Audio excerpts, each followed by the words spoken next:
Alright guys, welcome back to Schmattz Outdoors. So the weather is significantly nicer today, fairly light winds. So we're gonna get that one coyote set remade that I had the raccoon in yesterday. That'll be one of the first traps I get to, so we'll get that one remade. Make sure everything's working today. I did throw in a bunch of beaver gear. So I haven't went and looked at that beaver house, but I decided I'm going to load up with gear. So if I drive out there and I can set it, we're going to set her up today because it's supposed to get kind of shitty weather towards the end of the week here. So it's kind of get her set, get the beaver caught and get out of there quickly. So I got some 330s, a couple footholds up there, H stands for the 330s. Obviously I got my wader boots and so I'm pretty much ready to go for setting up them beaver. Like I said, we'll like I said, try and set it heavy the first day, catch as many as I can, maybe in like 2 checks here. Like I said, we'll kind of see what the weather's going to do and then get out of there. The landowner will be happy if I catch any of them out of there. So like I said, we're going to set heavy for 2 days here, maybe 3 at the most, and then like I said, we'll yank my traps out of there. But yeah, otherwise we're ready to go. I may actually add some coyote sets today. We'll just kind of see how quickly I get through the line today, and otherwise we'll get on our way. All right guys, so we're only a few traps in here. We're actually right below our farm place here. And what we got is there's a pretty decent block of woods here, and there's this drainage draw that comes down, goes through the culvert here, and then there's a big cornfield on the other side. So I decided to drop a dog proof in right here by the culvert, thinking, you know, there wasn't much of a trail, but there was some trail here. But I figured they'd be kind of wandering out of this draw here, you know, in this kind of wooded area, down and trying to get across the road over to the cornfield over there. And we made ourselves a catch here. Got myself a nice raccoon. He ain't the biggest raccoon in the world, but a nice one. And I literally was just telling Dad, this trap has not been messed with in 10 days now. And I was just telling Dad when we were going by, one of these days I'm just going to stop and pick it up. Well, today we got a catch in there, so I'm actually going to pick it up today. We'll get this guy out of here, and we're going to pick the trap up, and we'll be on our way. But first catch of the morning there. This guy is the exception to the rule because it was only 20 degrees this morning when we first got up. So caught him on a night it was below freezing, which typically doesn't happen for me for raccoons. So got a catch, and we're on our way. Not skunked again today. Alright guys, we made a catch here. What I got is this kind of big block of woods. I had a skunk caught, I don't know, probably in the same set I got this guy caught in. I don't know how good he's caught in there, so we're just going to kind of take her easy. I don't want him jerking on it too hard. Got him back foot caught too, that's what kind of concerns me here. We got a big guy out, he's biggest one I've caught off this farm. So we got this fence row, and then down off the end I caught a couple coyotes by a drainage ditch over there. The first one here, but he's made a mess of my set, that's for sure. Oh, he's caught in there pretty good. You can get out, Dad. But yeah, good sized coyotes. I couldn't see from the truck how deep he was caught in there, but I don't know. He's probably the roughest looking one. He's missing a bunch of fur off of his neck and stuff the way it looks, so I don't know. He's by far the roughest looking one I've caught, but we could see him from the little road back there. We could see him standing here plain as day. It's real easy to see, but again, just kind of a big block of woods. We got the field edge here, and we got the field edge coming across there. I do have another set right here. And this one looks like it's been tinkered with because my trap is half uncovered here. So we'll get this set remade as long as we're here, you know, fancied up too. With the wind blowing, 40 miles an hour plus yesterday, I kind of think a few of my sets, some of the dirt and stuff's going to be blowing off the top of them. But I'm not driving out to everyone today, but in the next few days we're going to have to kind of go inspect everyone and make sure they're all working again. But again, give you kind of a quick look of him, and we'll get him taken out of here and get moved on. All right guys, we're making good time through the line again today. I did stop and I set up 5 beaver sets around a beaver house that a guy told me about a couple days ago. There's good sign. They got a huge feed bed out in front of there. I don't know how many are going to be in there, but I got 2 main runs coming out of the house I got set, and kind of maybe a secondary run. I'm not sure if it's one of the same runs, just farther out on it. It's fairly deep out towards the end of the feed bed, so I don't know if there's more runs going kind of straight out of the house, so they may be able to get out of there. But I did put a couple footholds with caster mounds by them, so if I do catch ones in the runs, or if they have a run I didn't have blocked, I got a couple footholds that hopefully clean them up. But what we have here is a big drainage ditch. It goes up towards this farm place and kind of cuts and keeps going to the south. And I got myself a raccoon. I'm just going to film from up here, but I got a raccoon caught right here in a dog proof. That night that I was checking everything in the dark, a week and a half ago, I had a big skunk caught in this same set. So there's a second catch in this set, and it's just a dog proof. It looked like there's kind of a trail goes like right down the bottom of this grass here. So thought, well, I got to drive by here, so I'll throw a dog proof in here, and a skunk and a raccoon now out of that set. So, and like I said, it takes me, I don't know, 10 seconds to slow down enough just so you can see if my dog proof's still standing down there or not to check it. So nice simple set like this, you're driving by it anyway, you might as well put a set in there. So we'll get this little guy out of there. He's not huge either, but we'll get him out of there and we'll keep moving on. All right, guys, so we made her home here. Better run on the line than I kind of thought it might have been, with it being windy all day yesterday and well into the night last night. It was still howling. I mean, we had 59 mile an hour gusts they reported yesterday here, so, and sustained winds over 30 miles an hour for a while. So like I said, I'm surprised anything moved, but we did make a few catches here, and I'll kind of give you a quick rundown on what we got. So this was the first raccoon I caught that was actually kind of back over this way, down by the highway down there. Caught this little raccoon. Looks like a pretty nice, well-furred raccoon. They're getting, I mean, they've been looking pretty nice the whole time, but he looks real primed up. So this is the one we just caught maybe a half an hour ago, or less even. And again, they're both about the same size. This one might be just a little bit bigger, and this is a coyote caught today. He's a big dog, which, I kind of knew that.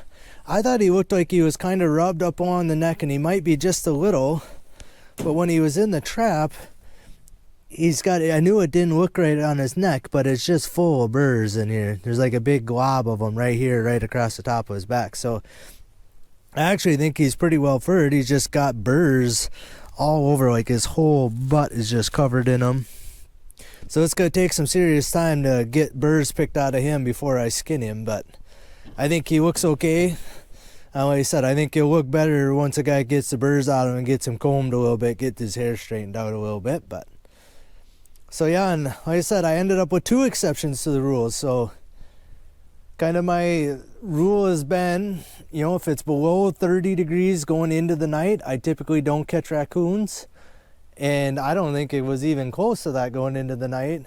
It was down below 20 degrees this morning, and right now I just looked and it's only 30 degrees, so hasn't warmed up too much today, and I ended up with 2 raccoons anyway. So kind of had 2 exceptions to the rules. Normally when it gets that cold, they either den up or they just don't move. Like I said, I typically don't catch them, but I guess 2 more for the freezer here. And like I said, pretty good day out on the line. I kind of planned on adding a few sets that I didn't get out. Got a kind of a late start, kind of dinked around a little around the house here before I left. And then my father rode along with me, so he wanted to get back so he could go deer hunting here tonight, and he just left. So, but we did get 5 beaver sets put out around a new house. So I'll be filming the house tomorrow, whether I got catches there or not for you guys. I'll film the house for you, kind of show the setup I have there. There's a couple of those sets seem like slam dunk sets right on the runs coming out of the house. And then, I got a couple footholds there. So I did I could find 2 good runs coming out of this kind of straight out and then kind of out each side of the house. There's a big feed bed, but it's kind of built right up to shore, right up to the house. So there may be and probably is a run going out underneath all that stuff too. But The water's deep enough, there's no way I'd ever get out and around the feed bed to find a run if it is out there. But I found kind of a secondary run coming out the side on the one side, and not sure if it's the same run coming out on that side and it just kind of comes out and turns out towards the side of the feed bed, or if it's actually a separate run in there. So I got 3 conibears on runs with H-stands, and then I got 2 footholds with caster mounds, 1 on each side of the house. If anything, I expect the one side to make a catch if either one of them do, just because of the way the wind's blowing. It's going to be downwind of the house, where the other one's going to be kind of upwind of the house, but it just kind of depends on if they're out and swimming around. Again, if I don't get them caught in the runs coming out of the house. There's lots of sign there, a big, huge feed bed out there. Old signs, so they've been in there at least a year, because some of the trees, it's all grayed over, so it's old cuttings in there, and then there's plenty of fresh cuttings. They took a whole bunch of corn off of the field right there, and that's why the landowner asked me to go in there. So, and I'm actually going to go over into our south pasture here. When I was deer hunting the other morning on Saturday morning, the beaver apparently moved in there and got a bunch of trees cut down, like some good sized ones. One's maybe a foot around, and there's probably 5 or 6 that are 6 inches diameter cut down in there. So we're going to actually, before I start skinning all these, we're going to throw my waders back on, and we're going to grab a couple, probably just conibears down there, because I think the creek is probably froze up because it's cold out today. Hopefully I can find some bubble trails in there. If nothing else, I'll take a electric fence post. So what I typically do is I'll take a fence post like this guy and use it as a probe. So I'll just kind of walk like you're a blind guy walking in the, and I'll poke, and I can poke up into the bank and see if I can find where they're either up in the bank, because there really ain't a house down in there, and see if I can find any runs or anything like that where I can set conibears in there to try and trap them under the ice. I don't know if that creek will open back up, even if it warms up here in the next couple days. If it does, I may drop a foothold or 2 in there. But like I said, for the time being, I think it'll be just probably a couple conibears in there. Hopefully, again, I can find a bank den or something in there and get them set up fairly easily. But, like I said, I'm hoping there's a bubble trail under the ice. So I'm going to take you guys along, and if I can find some good sign in there, something simple to, where it's going to be a simple, easy set to set, I'm going to kind of film, what I'm setting up in there before I set it. That way, like if I go to check it tomorrow, whether I have a catch or not in there, when I'm filming to check them tomorrow, you guys will have kind of an idea what it looked like when I got there. So, like I said, we're gonna throw my waders back on here quick, and we're gonna grab just a couple traps and head over there and see if we can get set up on them beaver as well. Like I said, I didn't know they were in there. Had I known, I mean, those traps would have been some of the first beaver traps I sat or put out before they got so cold. I could have caught them in footholds, and it'd been a lot easier than doing conibears in front of the runs, especially because, like I said, if I can't find the runs. Caster mounts and footholds are easy to catch them. You don't necessarily need to find exactly where they're going into the bank or anything like that. They'll come to you, kind of set up like the nuisance beavers I caught and I pulled the traps yesterday. I didn't necessarily know where any of the runs were going into the bank. There are probably a bunch of them in there, honestly. But caster mounts are super simple, easy sets. I don't need to know where the bank dens are or nothing. If there's a house, obviously that makes it easy. You just set the runs coming out of the house. But the nuisance beavers don't have a house, and these guys don't have a house. They're just living in the bank, so it makes it a little trickier to get set up on them. But all right, like I said, we're gonna load up some gear, get my waders on here, and then we'll get over there and see what I can see. All right, guys, I'm down in here looking at beaver issues. So they really don't have much of a dam. I'm literally standing on the dam. It's only like 6 inches high with mud, but they got like a crossover, and it looks like they've actually been busted into the water over here. So I'm gonna probe like up underneath this here stump and see if I can find like a run there. Up here on top of the hill, let's climb up there. So they got a couple trees right here cut down. You can see like right here's a stump right here. They got this one cut down. And then if I get down over this way, so you can see like right here's their feed bed in there, but they got this tree cut down. Move up here. So then way back up in here, there's a whole bunch of these kind of lighter colored poplar trees down there. They got like 6 or 7 trees cut down there. So I said, but like right here, there's like a 4-inch diameter log by 2 foot long. They got all the bark stripped off of it. So I'm thinking they're living right around where this feed bed is. Down here, I'm literally seeing like almost nothing for bubbles, but they've poked out of the water right here. And right here, you can see where the ice is broken and the water's up on top of the ice there. And it looks like something at some point's been over the dam over here. So we're gonna get my fence post and we're gonna get probably down in the water down over here and see if I can find a run or anything where they're actually at up over in here. Because like I said, I'm pretty sure this is gonna be where they're gonna be living. I thought maybe there'd be, you know, like a defined bubble trail like coming out and going each way from where they were living, but it doesn't look like there's quite enough ice for that yet. They ain't completely iced in. Like I said, they can poke out. You know, I said there's more sign right here by this little quad than anywhere here. I didn't bring any footholds down here because I figured they'd be iced in. So we're hoping.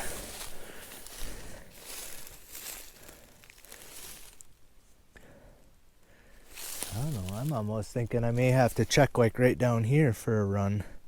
See if there's a run up into the bank here. But I don't know, there's no feed bed in this little stretch, and then they don't really have it dammed. It's just this is a natural low spot in the ditch right here, but they've been up like these little trees are all clipped off, so we're gonna probe around in here a little bit, see if I can find good places to set.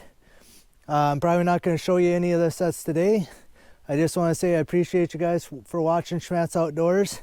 Stay tuned tomorrow. Hopefully we got some beaver catches for you both here and at that new house I just set up today. Otherwise, we'll see you guys out on the line tomorrow.